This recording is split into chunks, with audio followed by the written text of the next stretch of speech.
Hello again, everyone.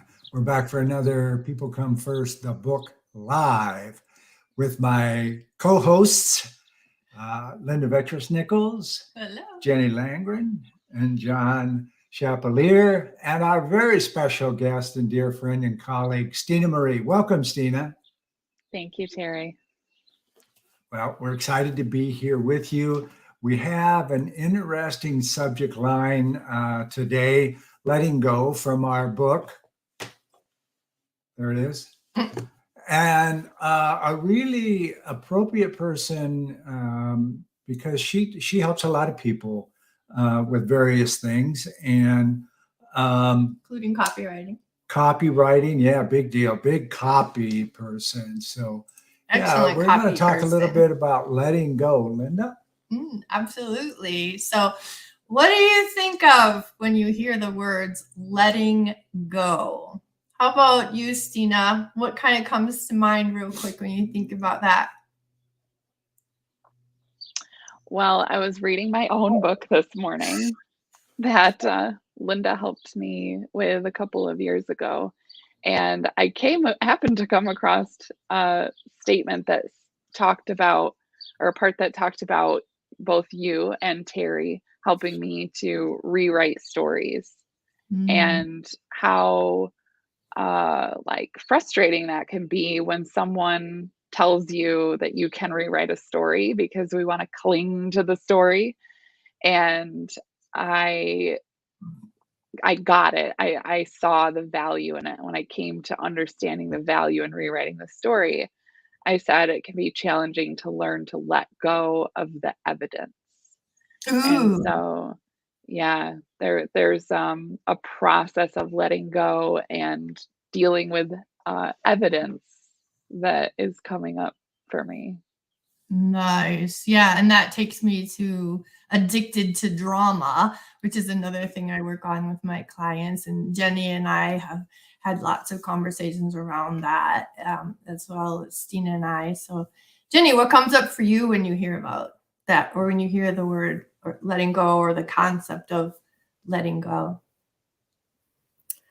For me, letting go has been recognizing that it's never really about the thing or the people or the situations or the emotions that I choose to let go of. Letting go is always about creating space for what truly serves me. It's about what I'm choosing. And the process of learning to let go of the outcome, because it really is something that we learn, it's like a muscle that we practice, has helped me to be more present and enjoying the moment. So letting go for me is about all the things that I choose instead. It's my peace, it's my freedom, it's my joy, it's my appreciation for this moment and the things that I'm opening up for right now. Lovely. I love that. You know, what brings to mind for me is, through the grief process, through the day-to-day grind of emotional situations, we tend, emotions take as much strain out of the body, whether it's good news or bad news. The unfortunate part is we tend to let the good news go before we let the bad news go. So that, there's extra stress on the body, and to let that go is it's easy to say, but it is really not easy to do. We've lost people in our lives, girlfriends, boyfriends, those are losses too. And if you can't voice it, let your human ears listen to what you're thinking, you have a tendency to just spin it inside, and it goes deeper and deeper and becomes more of a problem to the world you're in. Whereas, if you could just stand in front of a mirror, go in the bathroom, get in front of the mirror, close the door and don't let anybody in, and just talk to yourself out loud, your voice being heard by your ears is quite powerful. And that's just one thing that I've taught my mentees to do a couple of times. Linda? Yeah, I love that. So John, I always think of I heard this from you, and I don't recall watching it, but on Saturday Night Live with the volcano. I still haven't seen this one today too. So when you drop your car keys in hot lava, what do, John? You just let them go Let them go. because they're gone. That was Jack, somebody with good thoughts or something. I think that was in the 80s or 90s. It was, but there's a lot hit. That was just a bunch of feel good, affirmations kind of thing. And sliding towards the humorous versus sliding towards the serious. Letting go to me is just the opposite of grasping. It's, trying to gather and keep, which in my case, whether it's good or bad, it's filling me up to a point where I can't experience the present. And without being able to do that, I really am not living in the present. I'm worrying about the past or anticipating something to happen in the future. And I don't know about others, but I don't tend to anticipate positively. I intend to anticipate this is a car wreck and it's coming right at me kind of thing. I mean, think about when you were a student and you got over the over the intercom and this, John, could you please come to the principal's office? Kind of thing. And sadly, I used to hear that a fair amount, but it was never a positive, immediate response. Oh, good. The principal wants to see me, or the boss wants to see you right away. Those are not good things. And again, if we anticipate negativity, we get ourselves in sort of a what is that called? A preemptive strike. We sort of get ourselves emotionally in a preemptive strike of dealing with a negative situation that may not even be a negative situation if we would just approach it with a calm and peaceful mind. It's funny how all of the things that we talk about help people be calm, more balanced, more centered. And yet it's very hard to get people to practice these things because our old voices are very loud. And, I know these tapes that we create for ourselves as we're growing up. The thing that I think I've learned over time, at least for me, is that they don't ever go away. Those tapes never go away. What they do is they get on top of it come new tapes, positive tapes, the self-talk tapes, the thing that Terry was talking about. I'm a healthy person and I love how I feel when I eat well, that kind of thing. All these new tapes come in, but the old tapes are still down there. And if you get in a stressful enough situation, you will drive right through all this good stuff, right into the old tapes, and they will come bubbling back up. So it's very important to remember that it's like Linda and I were talking about intentions. We need to practice our intentions all through the day.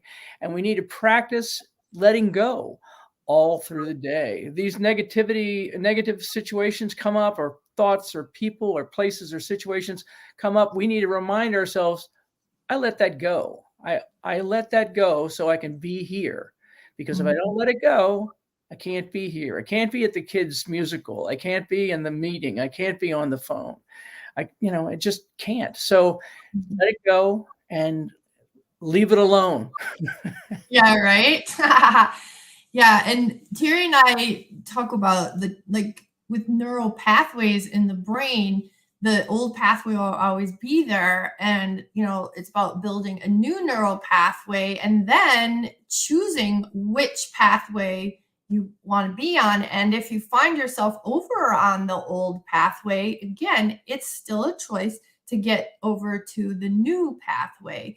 And I know Jenny and I have had lots of talks about that this year. So, yeah. Yeah, I think important too is, if you go down that old pathway, it's not wrong. It's not right. It just is. In the age of duality, non-duality, you can just go over to the other side and keep on going without blame or shame or any of those things. Oh my God, I'm down in the wrong place. You just let it go. Oops, wrong place, and move over. And that shifts a lot about what your attitude is and your mindset. Steena, thoughts? Like John's talking about, and then for John, it'd be like, get back up, because he went down. Yeah. Steena. Yeah, lots of thoughts. Okay, the first thing that came up for me was recently, both of like in the last week, both of my kids have shattered a glass in the kitchen. Like one of them was, on the counter, one of them was on the floor, what like that's just I'm like, what's going on with the broken glass around here? But there's that feeling like when you hear shattered glass and then there's glass everywhere and it's always at the perfectly wrong moment to clean up shattered glass, when you have something else you need to be doing. And so, and I'm extremely diligent about it. I get down with wet paper towel and wipe the whole floor down and make sure there's nothing left, because the last thing I want is also an emergency room visit for glass in someone's foot. But that moment, I have always seen those moments with my kids as opportunities to teach them how to be non-reactive to a mistake, to something that just happens. Like we can be like, ah, no, like, or like there's still an exclamation, or like you still acknowledge that there's a broken glass, but it's not a personal offense to me as the mom that, oh, I have to clean this up. There's no anger at my kid for shattering whatever it is that's shattered. Um, it's just having that kind of like instant acceptance of this has happened and now here's how we're going to respond and handle it. And I feel like that is a very deliberate letting go for me, and repatterning myself, because I remember moments as a kid where something was shattered and it was, a set like a very sentimental item. I remember being shattered, a Christmas decoration of my mom's, and understandably she was upset by that, but the impression that that made on me, I wasn't even the one that broke it. It was my sister was walking through the dining room with her blankie and it just happened to catch that thing and shatter it, and just to see that kind of elevate, that quick elevation of energy in the house, and the response and the reaction and the like kind of the confusion about it, right? Because as a kid, you're like, it was a Christmas tree. It doesn't have the memory attached to it. Just can really make that impression where, then it's hard to let go of, because you're in that like hyper alert state now, and you're watching, you're extra careful, and you're really watching out, and you're making sure that, which we want to be careful with things, but there's that, well, how careful can you reasonably be, to just also live your life so that when a mistake happens, you can let it go. Mhm. And the other thing that came up for me was an analogy that I learned as I was researching and better understanding OCD, because the real like core components of OCD that I'm not sure everyone understands are first intrusive thoughts, which are things that just come up and you didn't choose it, you weren't wanting to think about it. There's not even necessarily like a particular inspiration for that thought. It comes up. And then there's the rumination, which is the intrusive thought sends you into like a spiral, a loop with that thought. And when I started to learn how OCD is different than just being anxious about something, there's this, what was really interesting is that OCD treatment is very effective. There are things that they can do that statistically will, significantly reduce OCD. And one of them is getting out of that rumination loop. And it requires you to see that you're holding this thought like a ball, this intrusive thought, this rumination. And then you can put the ball down without picking something else up. And that was huge for me, because I think that is such a like, it's a free falling kind of feeling to just let go, because you want to grab onto something else. You want to feel that security and that Mhm. safety and that groundedness. And when you let go, you experience this like float and a new space to get comfortable in. And being there is, it's unfamiliar, but it's also full of possibility. Like there's so much in that space, and it requires some patience and some waiting, and that's not always the most fun place to be because you have to surrender to that experience to really let go. Yeah. Whew. Yeah. And for me, probably the most difficult thing I ever let go of was my first marriage. And Terry and I both have had 33, or what we call starter marriages, as our little ha ha ha. And coming to the place of realization that it actually takes two people, and I can do whatever I can do, and it's okay that that isn't enough. And yeah, and I don't deserve to be hurt because, it wasn't a two-way street or whatever. So that's what comes up for me. How about Jenny or John? What comes up for you guys when you think about like, what was the hardest thing that you would be willing to share here about letting go in your lives? Just grab it. Well, I'll go. Well, first of all, let me what I was listening to earlier with Steena and with Jenny and you two is that letting go aligns a great deal with what I talk about in forgiveness. It's the idea of being forgiving, which is very much letting go of the anger and the judgment, the resentments and the pain. And the idea here is with letting go, you can also let go of a situation, even if someone else is not willing to do that. I'm willing to let it go, so I'm not going to get upset and frustrated and angry about this anymore. I'm simply going to let it go. And because in most cases, other people have moved on and I am not. I am still way back here, still keeping my fire of anger and resentment burning along. And when my ability to forgive and move forward, when I talk about it in a keynote or something, I usually refer to forgiveness.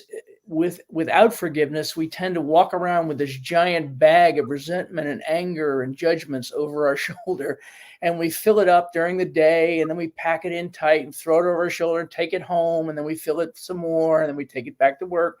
And it's just foolish to do that. I mean, when you say things like let go, there's really nothing. It's just like what Steena was just talking about, putting the ball down.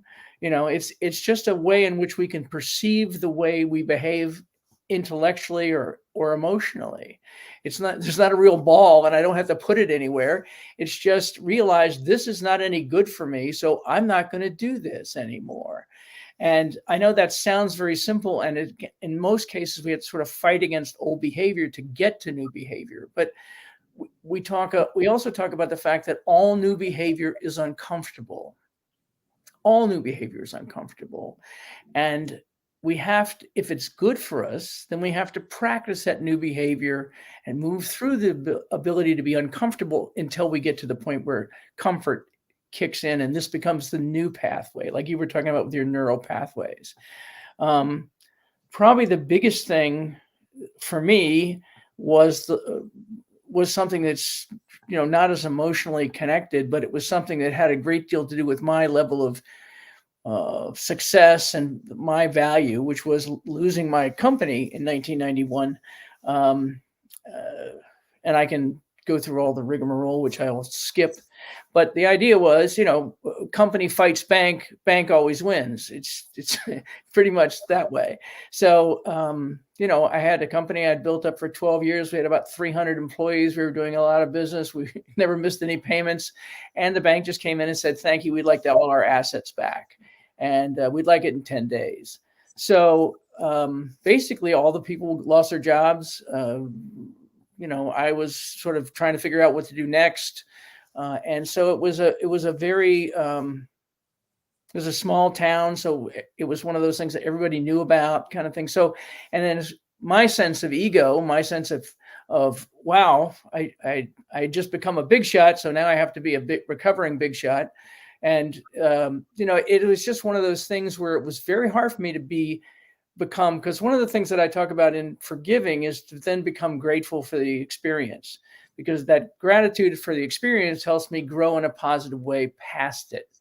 And I can assure you, it took more than 30 days for me to be grateful for the bank. Thank you for taking away my company of 12 years. But if that had not happened, and I had not been able to let it go, I would not have been open enough to write the book, not enough to write through that experience and write the Daily Six and create this new set of principles to rebuild my life, which allowed me to regain a relationship with my ex-wife, a relationship with my children, to secure my relationship with Susan, my wife, and our son, Dayton. So it's this non-grasping idea, this idea of letting go and being in the present moment and being forgiving, has been a great opportunity for me to live much more peacefully. So yeah, and to your point, as always, forgiveness isn't for the other person. Forgiveness wasn't for the bank. Forgiveness was for you, and eventually it got you to gratitude. So I love that, John. Thank you. How about you, Jenny? The most difficult thing for me to let go of in my life was also the marriage that I was in. And I remember my mindset. I remember my pattern of thought when I was in it and when I was choosing to stay, that it was so much about trying to control the things that I could never. Like I can't control other people. And by saying that, I'm speaking of the abuse that I suffered and the situation that my children were in. And I remember walking through the woods and I remember my mindset shifting. I remember that it turned from he has to, into I will be okay. And it was that coming back to myself and coming back to I will have my own back and I will speak my truth. I will be present with myself and be honest and authentic in all of this. That really helped me reclaim my power and step into my choices, which then brought me forth. And as you're sharing, John, it is opening up to the lessons that help us grow through it. And it's really hard to open up to the lessons when we're not allowing them. For me, we use words like Linda, I love when you speak of noticing. And John, you had another word, and I love the way Steena teaches also on, choosing your yes and knowing your no. And a word that I often use is allowing. I get to accept and allow what is so that I'm able to listen and to learn, like, what is this teaching me? That to me is the shift of not standing in that river of change and saying, no, this can't happen. Right. And just let go and open up my arms and ask, what is this teaching me? That's a huge, huge shift. So just a practical exercise to share that I do with my clients sometimes is I have a pen. This is a makeup pencil.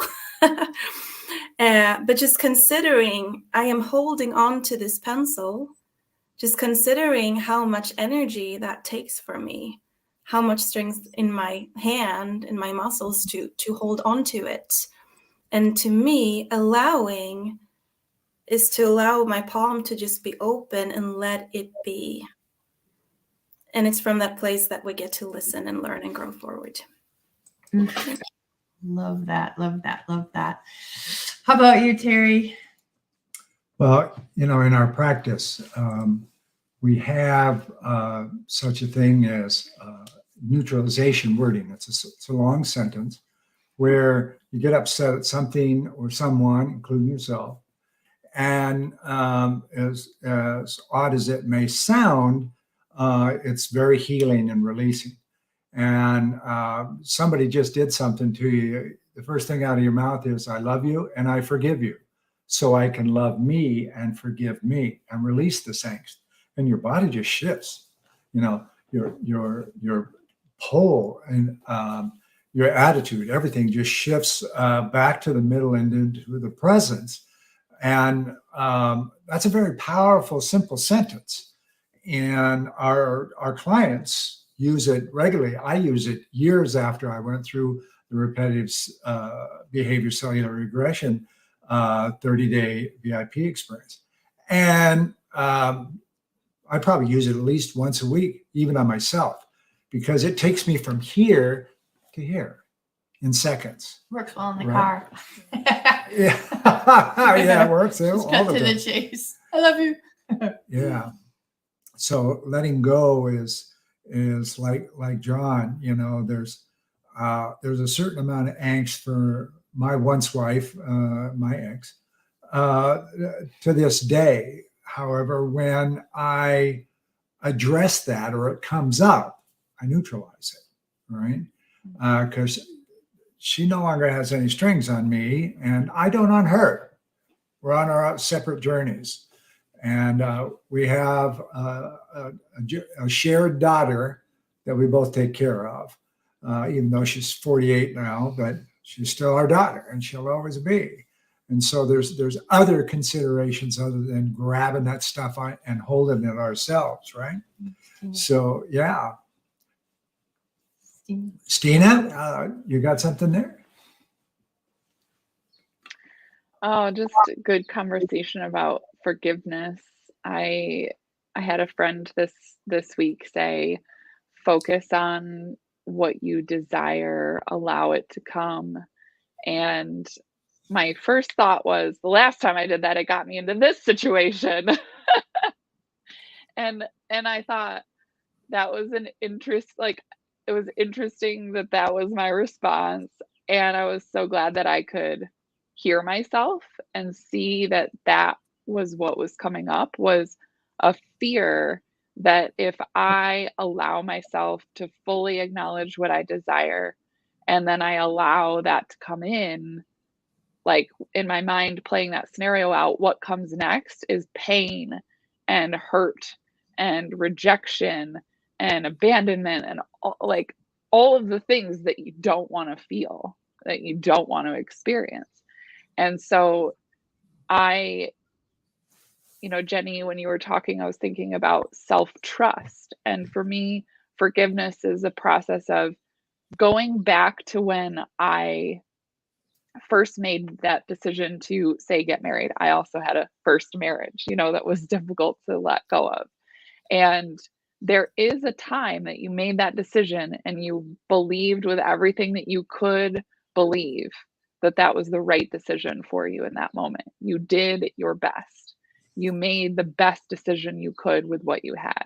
And hindsight is, we say it's 2020, but I think hindsight is more delusional than even our perception in the moment, because now we have all this time and all of this wisdom that we've gained, and we will tend to want to heap that on our past self and say, why would I have chosen this person, to marry?